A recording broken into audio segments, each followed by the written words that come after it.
Hi, I'm Tiffany Odimegwu. I'm from Orlando, Florida, and I'm a third-year nursing student at Northeastern.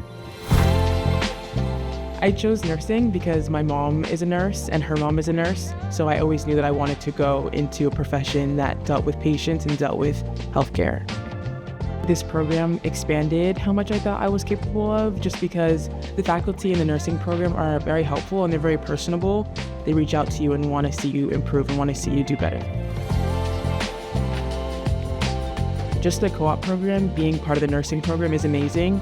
Being able to have 6 months blocked out to be in the hospital and see the nurse's actual role is so important and so valuable, because I left my co-op knowing what I wanted to do, and I'm starting clinical having experience before I even step into the hospital under a nurse.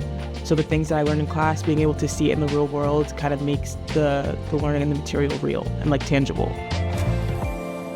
Just seeing how nurses will step right into action and help their patients, and also just seeing them improve after they help them, is just something that makes me want to just keep doing that for the rest of my life.